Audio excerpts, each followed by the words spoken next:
Está começando mais um Percursos Pedagógicos, um programa que apresenta e discute as boas práticas e as diretrizes da educação e do currículo santista. Hoje vamos conversar sobre o papel de destaque que a biblioteca pode e deve ter na escola. Recebemos no estúdio 3 convidadas especiais: Ana Carolina Dudinic, Maria Eduarda dos Santos e Maria Cristina Zinesi. Ana Carolina é formada em Filosofia pela PUC de São Paulo e pós-graduada em Biblioteconomia e Gestão de Bibliotecas Escolares. Atualmente trabalha na Biblioteca Cecília Meireles, da Unidade Municipal de Educação José da Costa e Silva Sobrinho. Maria Eduarda é bibliotecária, formada em Biblioteconomia e Ciência da Informação. Atua na Biblioteca da UME José Carlos de Azevedo Júnior. Maria Cristina Zinesi, também nossa convidada, é formada em Biblioteconomia e Documentação pela Universidade Federal Fluminense, especialista em biblioterapia e pós-graduada em Planejamento, Implementação e Gestão de Educação à Distância. Atualmente, ela ocupa o cargo de chefe da seção de bibliotecas escolares da Secretaria de Educação da Prefeitura de Santos.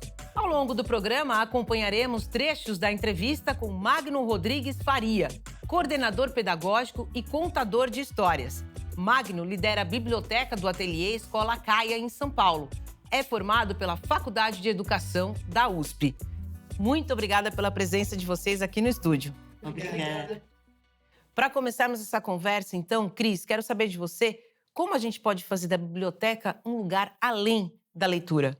A biblioteca, um passado bem distante, ela era um espaço de silêncio, um espaço muito quieto, onde só se fazia uma leitura silenciosa, onde o estereótipo da bibliotecária era aquela mulher sisuda fazendo psiu.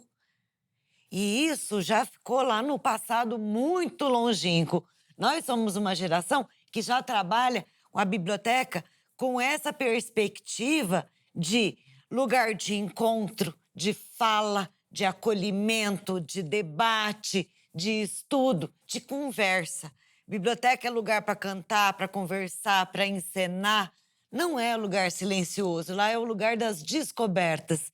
Então, a nossa proposta e o que nós, enquanto seção responsável pelas bibliotecas escolares, pregamos e passamos para os nossos profissionais que atuam brilhantemente dentro dessas bibliotecas, é que nós precisamos convidar os alunos para virem para a biblioteca, porque eles precisam descobrir que a biblioteca existe. E é justamente isso que acontece contigo, né, Carol? Sim, eu acredito muito em a gente sair da biblioteca, né? Nós, profissionais, sairmos da biblioteca para ir até o aluno e falar, olha, vem para cá também, sabe? É um lugar que você vai gostar, que vai te trazer conhecimento, que vai te ajudar no futuro, se você quiser fazer uma faculdade, um ensino técnico.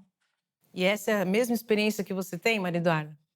Sim, essa é a mesma experiência, a de tornar o espaço muito mais do que um lugar onde só vai e conhece e sabe que lá tem livros. Às vezes eu digo que a biblioteca é também a morada de muitos e muitos autores e que seria interessante começar a conhecer alguns, porque em sala eles ouvem falar, né, sempre de alguns autores.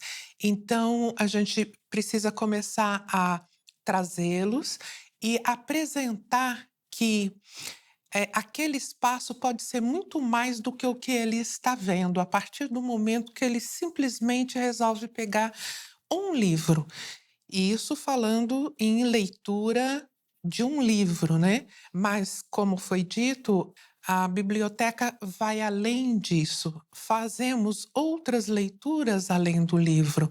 Um filme que é apresentado dentro da biblioteca, uma apresentação de dança, por exemplo, e até mesmo o sarau, que o sarau já é até muito mais conhecido pela maioria das pessoas, onde a gente faz o quê? Não só lê, mas representa, faz uma troca que vai mostrando que existe sensibilidade naquilo que se faz num sarau, né, no caso.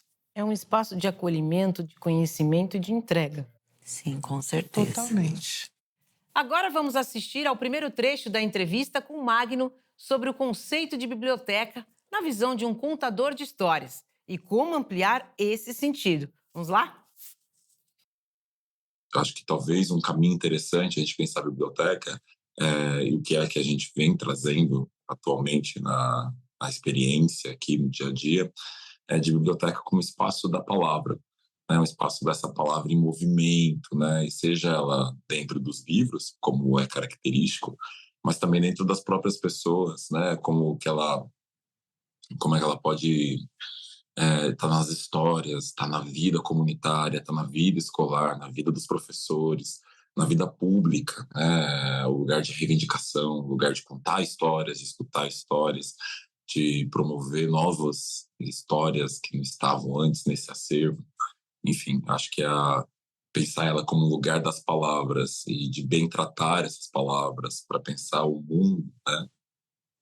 Essa leitura de mundo na perspectiva freiriana, do Paulo Freire, eu acho que é uma possibilidade interessante de pensar a biblioteca no sentido um pouco mais amplo do que algumas visões e em concordância com tantos estudos e tantos movimentos literários de bibliotecas que vêm acontecendo, né, pelo país ou pela América Latina, o mundo de maneira geral. Cris, a contação de histórias parece ser um dos recursos mais usados para ampliar o uso da biblioteca.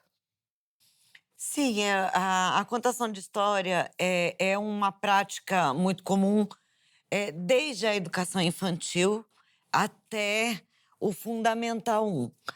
No 2 é que a gente já começa a trabalhar com um outro contexto, porque ele já é um adolescente, já está querendo virar adulto, então ele já não curte tanto a contação de história. Gosta de uma história de terror, que já são assuntos um pouquinho diferentes, mas na primeira infância, primeiríssima infância e anos iniciais, é um sucesso. A contação de história aumenta essa vontade de estar lá. É óbvio que não é só isso que a gente trabalha, mas nem todos têm a habilidade de ser o contador de história, porque é um artista, é teatral o contar história. Mas ela faz parte, a gente tem muitos dos nossos profissionais que têm essa habilidade já inata. Vocês fazem isso ou não? A contação de história também está nessa veia? No meu caso, não está na minha veia. Existe honestidade com eles de que, olha, eu não vou fazer uma contação, eu vou fazer uma leitura aqui meio que dramática, assim, onde a gente faz uma entonação, mas é mais direcionado para eles ali mesmo, conforme eles vão trazendo a troca. Ou seja, não é em toda a turma que a gente consegue se soltar e fazer isso como uma brincadeira. E você, Ana? O que eu faço na escola é mais leitura, que a gente chama leitura de fruição. Então, eu penso que o contador de história, ele é formado, ele traz essa coisa lúdica, se veste, usa fantoche. O que eu faço mais na biblioteca é a leitura de fruição, usar o livro pelo livro. E quais ações que vocês estão realizando para fazer com que a biblioteca não seja apenas um apoio, e sim parte integrante da escola? Bem, enquanto sessão, a CBIBLI se preocupa muito em mostrar, em apresentar para todas as equipes, para todas as escolas, a importância da biblioteca. O professor tem que entender que a biblioteca não é o lugar para ficar o aluno sem ele, não, é um lugar para ele levar os alunos, para ele transformar a aula dele. O professor de matemática, o de ciências, o de geografia. A biblioteca é um paraíso, um universo a ser explorado por esses professores para transformar, para a aula deixar de ser monótona e ser aquela aula. Agenda uma aula na biblioteca. A biblioteca tem tudo, ele vai conversar com o profissional, ele vai descobrir todo o universo que tem lá. E elas podem falar melhor ainda, porque estão ali, ó, no dia a dia. Então? Você trazer as pessoas para esse mundo da leitura, né? Eu acho que isso faz com que a gente saia dessa parte só de estou aqui como um apoio pedagógico para fazer parte da escola inteira. E quando os alunos percebem tudo isso, Maria Eduarda, qual a sensação deles e a reação? Quando eles percebem que eles estão fazendo parte daquilo, eles realmente começam a se interessar e de maneira em grupo, né? Porque ainda nessa fase, estou falando dos iniciais, eles ainda precisam do apoio do outro, de estar junto. Então, mas ele percebe que algo está sendo feito para ele. E é interessante como eles entendem isso como já sendo algo bom. E aí é que nasce a satisfação de vocês, não? Ver Com aquilo certeza, acontecendo. Com certeza. Vamos a mais uma contribuição de Magno sobre os ganhos na aprendizagem e ampliação de repertório de crianças e adolescentes que passam a usar a biblioteca como espaço de cuidar das palavras. Vamos assistir? Quantas sociedades já desejaram? A gente já sonhou de quantas gerações, né? Quem já sonhou a gente? Nunca nos sonharam? Enfim, todas essas perguntas, elas estão em livros, estão em pessoas que estão articuladas com projetos novos de sociedade. Então, dentro de uma biblioteca escolar, as tecnologias como sarau, leituras, contações de histórias, tecnologias antigas, tecnologias ancestrais, elas têm um lugar muito poroso, desde que tem essa premissa de que todas as pessoas que estão são histórias, têm histórias e carregam histórias. E que as trocas entre essas histórias é a base de toda a biblioteca, né? Então, pensando nesse aspecto e nesse sentido, um sarau criado coletivamente pelo grupo de estudantes, com o resto da escola, da comunidade, com outras escolas vindo juntas, lançamentos de livros, contações de histórias de outros tempos, outros lugares, outros mundos, você faz que haja um pertencimento maior dos estudantes a essa unidade escolar, ou você começa a provocar que isso seja possível, né? E reivindicações, conversas entre grupos de professores, melhorias das condições de trabalho, o lugar de reunião, mas um lugar de reunião potencializado ali pelos livros, pelas histórias, pelas narrativas, pela literatura, pelos mais velhos, né? Esses espaços tão rarefeitos no mundo que a gente tem vivido. Iniciativas que aproveitam melhor o potencial das bibliotecas escolares geram mais interesse e ampliam o repertório dos estudantes. Não é mesmo, Duda? É isso mesmo. Essa ampliação do repertório vai além da leitura que é feita, porque hoje a biblioteca é um espaço também de diálogo. Então, após uma leitura, surge uma reflexão, um questionamento, uma dúvida. Eles são instigados a dar opinião, a dizer o que estão pensando, o que entenderam daquilo. Então, muda completamente o que era o estereótipo da biblioteca anteriormente, muito anteriormente, de silêncio total. Hoje é estimulado o diálogo, a conversação, a troca, a experiência. Mas para que isto aconteça, vocês acreditam que o profissional ele tem de ser mais valorizado? Sem dúvida que sim. O profissional precisa ser valorizado, ele precisa ser visto, percebido que ele existe. Nós estamos com a Lei da Universalização da Biblioteca, a Lei 2.244, que é de 2010. A biblioteca escolar passou a ser vista como um equipamento cultural necessário para que todos possam alcançar o crescimento e serem iguais. E, Cris, quais os benefícios que vocês já sentiram a partir do momento que a biblioteca se tornou um equipamento? A gente tem percebido, pelos gráficos, um aumento muito grande na quantidade de empréstimos de livros, uma variedade maior no tipo de leitura, né? A gente percebe que a criança que começa nesse movimento de ir na biblioteca, de fazer uma leitura mediada, que depois tem um debate, ele volta na biblioteca e procura livros diferentes. Ele acha outros interesses. Então, isso daí eu estou ampliando o universo de pesquisa e de busca dessa criança. Isso já é um resultado maravilhoso para nós. E outro resultado que eu acredito que tenha colaborado demais com vocês também é a proibição do uso do celular, que agora proíbe o uso de celular dentro das escolas e abre uma porta maior ainda para vocês enquanto biblioteca. Sim, Você já sentiu esse resultado que você havia me falado? Eu já senti diferença do começo do ano. Mas para que o uso das bibliotecas das escolas seja realmente efetivo e expandido, é preciso que o profissional da biblioteca seja valorizado e integrado à elaboração do projeto político pedagógico. Fundamental.